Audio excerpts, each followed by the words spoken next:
Dear student, आज हम organic chemistry का परसेंटेज वाला टॉपिक क्लियर कराते हैं। और इसमें जो है सभी यानी ज़्यादातर जो कार्बन यौगिकों में जो हमारे तत्व होते हैं उनकी प्रतिशतता कैसे ज्ञात करते हैं वो सब समझेंगे यहाँ पे। तो सबसे पहले हम पढ़ते हैं कार्बनिक यौगिकों में तत्वों की प्रतिशतता का आकलन। तो परसेंटेज ऑफ एच यानी हाइड्रोजन का प्रतिशत निकालने के लिए 2/18 गुणा H2O का भार बटे x इंटू 100 ये वाला सूत्र प्रयोग करते हैं।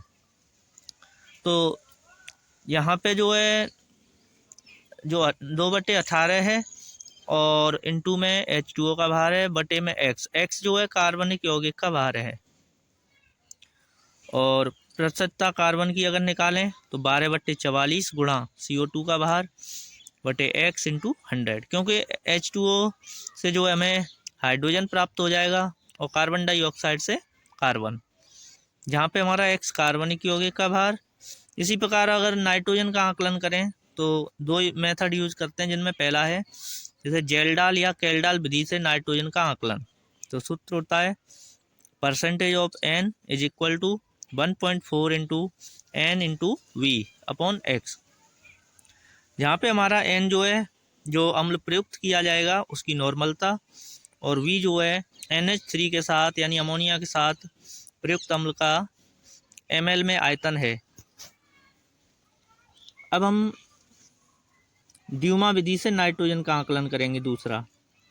तो इसमें सूत्र लगाएंगे percentage of n is equal to 28/22,400 into P into V into 273 बटे T plus 273 into 760 into X whole multiply by 100 ये वाला सूत्र प्रयोग करेंगे। या इसको हम ऐसे भी लिख सकते हैं percentage of n is equal to P V into 28/RT into X into 100, जहाँ v जो है प्राप्त नाइट्रोजन का दाब है mm में, p का मतलब दाब, mm यानी उसका जो है मेजरमेंट, पारे के दाब तथा T डिग्री सेल्सियस ताप पर ml में आयतन। अब हैलोजनों का मात्रात्मक आकलन देखिए।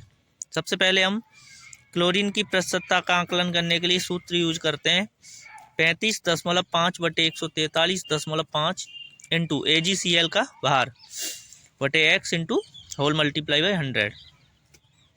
सेकंड है Br की प्रतिशतता यानी ब्रोमीन की प्रतिशतता बराबर 80/188 इंटू AgBr का भार बटे x इंटू 100। तीसरा है I यानी आयोडीन की प्रतिशतता 127/235 गुणा AgI upon x whole multiply by 100। इसी प्रकार सल्फर की प्रतिशतता का आकलन करते हैं percentage of S is equal to 32/233 into BaSO4 का भार बटे x होल मल्टीप्लाई 100। ऐसे ही ऑक्सीजन का परसेंटेज निकालते हैं तो 100 में से अन्य तत्वों की जो प्रतिशतता होती है उसको माइनस कर देते हैं। अब हमारा एक एग्जाम्पल समझते हैं। इसमें एक कार्बनिक यौगिक के 2.390 ग्राम यानी ये x दे रखा है का दहन करने पर 0.88 ग्राम CO2 और 0.18 ग्राम H2O प्राप्त हुए। तो यौगिक में कार्बन तथा हाइड्रोजन की प्रतिशत मात्रा ज्ञात करो। अब इसका हम सॉल्यूशन देखते हैं क्वेश्चन का।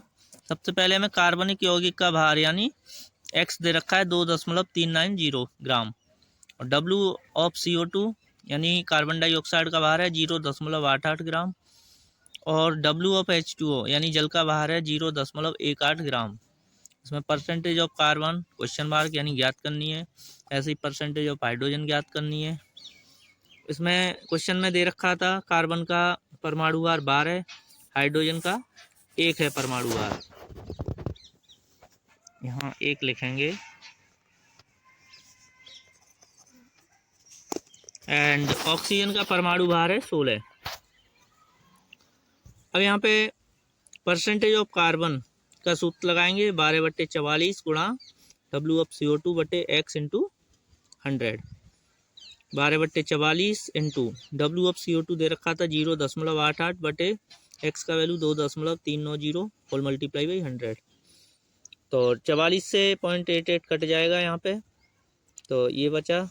और उसके बाद में सॉल्व करते हैं इसको, तो 12 का गुणा 2 से 24 बटे 2.390, क्योंकि 100 से दशमलव के बाद 2 अंक हैं तो दशमलव हट गया, ये आया 10.04%। ऐसे ही हाइड्रोजन का निकालते हैं, 2/18 गुणा WH2O बटे X होल मल्टीप्लाई बाई 100। अब इसके बाद 2/18 गुणा, ऐसे ही इसको काट दिया एक बार, तो सॉल्व करने के बाद आता हमारा रिजल्ट 0.84%। Thank you.